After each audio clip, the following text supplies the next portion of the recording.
So Ajay ji, as of today, as we speak, you are directly managing 2.5 lakh crore of AUM across various equity mutual fund schemes. And the common narrative from media and even from a lot of leading investment experts is that don't try to manage your money by yourself. Look for the people who know how to do it better than you, which is where Mutual Fund Sahi Hai campaign has come. And a lot of money has been parked in mutual funds, which we see a record number of SIP still ongoing today. So my first question to you is, what is it that somebody like you have, which a retail investor might find it difficult to do in terms of managing money? Well, that's a great question. And I think it goes to the very basics of economics, which we studied in the textbook, which is called division of labor. Can anybody manage money? I would say answer is yes. Can you effectively manage money? That depends on the amount of hours and the amount of labor that you are putting in. If I were to draw an analogy here, can everybody cook? Answer is yes. Can I cook? Again, the answer is yes. Can I cook as well as one of the chefs at the Taj? The answer is no. So that's the difference. So now I want you to give me some very specific advice for me. Let us assume that I have 1 crore of liquid corpus. As of now, as we speak, what would be the asset allocation that you recommend for me? And everything is on the table. Before I get very specific, I do remember, one of my lessons in finance, which I took while I was doing my CFA, and it defined 2 important attributes for any investor: ability to take risk and willingness to take risk. Yeah. A young kid of 5 years who's jumping from one building to the other, not realizing that if he slips between the cracks, the game is entirely over, because he doesn't even understand the risk. He just enjoys taking that risk, jumping from one house to the other, from one terrace to the other, not even knowing what could be the consequences of slipping. Similarly, I would say for investors, yes, they are willing to take risks because all that they've seen in the last 5-6 years is the markets moving up. And they know that a bad phase for the market is 6 months of no return or 1 year for no return, but then it just comes back, with a third, and then, it starts to move up once again. But what if the markets go flat out over the next 3 years? And what if you have an important expense item to be taken care of? What would you do then? So therefore, from that perspective, let me gel the 2 things, ability and willingness. And therefore, I would say, even if you're a 25-year-old or a 30-year-old, not even imagining any big ticket expenditure over the next 5 years, still it is warranted to keep 15 to 20% into, bonds or fixed income. Let me give you a rule of thumb. In the West, it's usually said 100 minus your age decides your equity exposure. So if you are a 25-year-old, 75% should go into equities. If you are a 75% old, 25% should go into equities, right? This is a very, very basic rule of thumb. On top of this, then we get into ability and willingness to take risk, right? Okay. Because it could be possible that you are a 75-year-old, but you are already a billionaire. If you are a billionaire, why would you lock in 25% or 75% of wealth into fixed income? Because you may need 100, 200 crores to take care of unforeseen circumstances. Beyond that, you must create generational wealth. Yeah. Similarly, when you are a 25-year-old, obviously you need to have 75% into equities. But what if you are looking to actually buy a house within the next 5 years? Would you want to block in all of this money into equities? The answer is no, because what if markets correct 15, 20%? You've dipped into a big part of what could have been provided as home equity to take loan.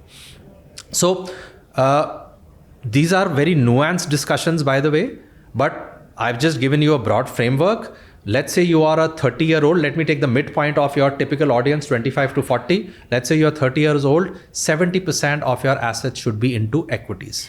Okay. 30% should be into fixed income.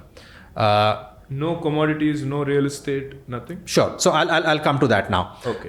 Let's cover commodities by way of financial assets itself, by way of equity exposure. See, okay. When I say 70-30, we are talking about risky assets versus non-risky assets. Okay. Fine. Commodities are themselves very risky. They are even more risky than equities. Okay. So we have to cover that into our risk exposure which is part of this 70% that I've just mentioned.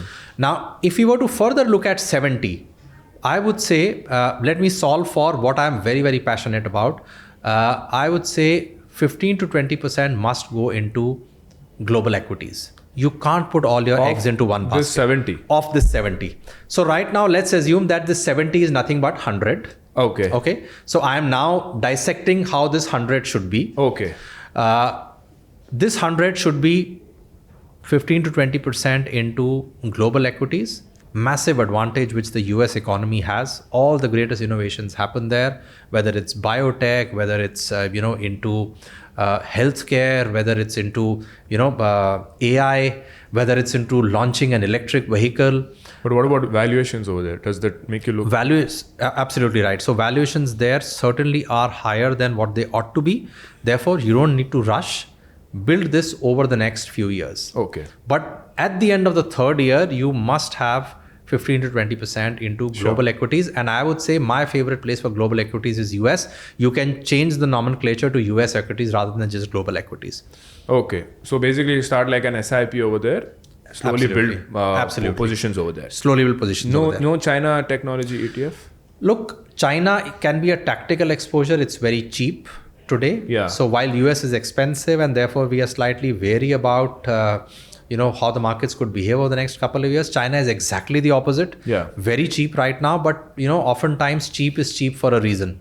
There is no comfort in the Chinese market. The market is opaque. Their policies are opaque. They're not a true democracy. They change the rules of the game at their own whims and fancies. Yeah. So I'll not be not a long-term player for China. Not a long-term player in China. It's Tactical an opaque market. short-term. Yeah. For 1 to 2 years, you're looking at it. At best, just about a year is what I would say. Okay, so 15 to 20% global. Global. This also sort of takes care of currency depreciation, right? If I'm holding money in Absolutely. It actually adds to the net rupee return because rupee in general over the long term depreciates. And what about Europe? Because a lot of luxury, don't you think for the whole world as well, luxury will do well because the rich are getting richer? There are a few companies in Europe like LVMH, which actually are great plays. I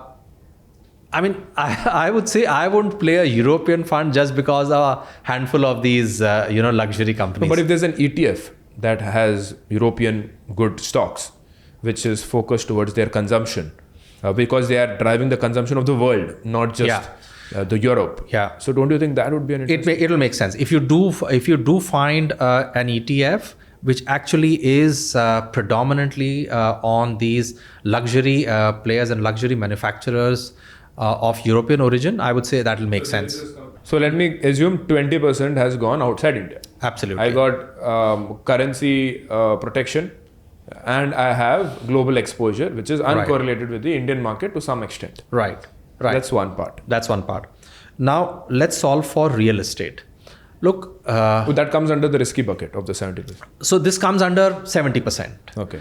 Now let's solve for real estate. My view as an investor and an observer has been that real estate is an extremely opaque market. Extremely opaque. When things do well, most people, buy a flat, buy a house, buy sometimes land. When things turn bad, they find it is so illiquid that they're stuck in it for years together. There is no buyer on the other side. Yeah. Plus, from a taxation perspective, it is more unfriendly. If you really think that India's real estate sector will do well, look, there are enough and more opportunities in the stock market itself. You do have a bunch of real estate companies. You now have REITs as well. Yeah. And REITs are becoming more and more common. So if you're bullish on India's real estate sector, the right way to play that is not buying physical real estate. You have opportunities within the stock markets to play real estate. And I would say that's certainly a much better play. In any case, post taxes, there is enough and more evidence that Indian equities outperform Indian real estate very, very convincingly. So I won't advise anything into direct real estate. Look, we all must have one home. We all have to own a house that we call as our home. So to that extent, investment into real estate is warranted, but that's not an investment per se. It's basically, buying a home for yourself. But what's your opinion on, I know this is not something you look at closely, but from whatever I have studied in terms of return on equity on commercial real estate properties, where you have the ability to take loans invest, wait for the project completion, and then get a tenant to sort of service that loan. Don't you think from a return on equity perspective, it could be an interesting play, which you can't do with the stock market investment, because I can't take a loan to invest in stock market and not advisable. A very, very interesting observation. Look, one of the other lessons I have always learned in investment is that leverage kills. It's all good when things are going north and things are going in your favor. It turns into a millstone around your neck if things start moving south. So I would never advocate doing anything with leverage. That's one of those lessons which many investors have learned the hard way. Yeah. And many of us have seen how people have got completely decimated because of leverage. So yeah, I mean, leverage in one shape or form, whether it's buying equities on leverage, whether it's buying derivative positions, which are also leveraged positions, or buying real estate, is not the surest way to. It's a very quick way to make wealth. Yeah. Provided you are lucky. If things go south, then you can be trapped. But real estate typically is considered not to go south to that extent. Like if I look at a prime grade commercial real estate property, what's the worst that can happen? Even if I've taken loan, it won't correct by 50%, right? Worst case maybe 20% correction. But yeah, when instead of prices moving up, when prices start moving down, then you could have to pad up your loans, because see, loans are given at a particular what is known as loan to property ratio. Right. When your property value starts to come down, the bank would come knocking at you saying that we lent to you when your property value was 1 crore, now it's 80 lakhs. Pad up your loan, increase, give us more money as security and collateral. Yes, they can certainly do that, because you have to maintain the LTVs. That's one. The second thing is, if you were thinking of servicing your loan by the rental income that you were getting on your commercial property, what if that the occupancy which was expected to go 80% actually didn't go, because there was plenty of commercial real estate space in South Bombay. Right. Then you stop getting those rental incomes, and therefore your ability to service your loans goes down. So look, financial markets are littered with such kind of cases all the time. So I think even the Airbnb boom of Goa was based on the same absolutely topic. Absolutely. Perfect. So 0% real estate. Then let's come to commodities. Very, very risky. I would never advise anybody to buy commodity ETFs. The only thing I would tell investors to buy is gold, because it acts as a very good hedge, especially during uncertain times. And whenever things have been uncertain, by the way, the reasons for gold going up in the last couple of years is not just uncertainty. It's also because of central banks buying a lot of gold. Yeah. And to some extent, de-dollarization happening around the world.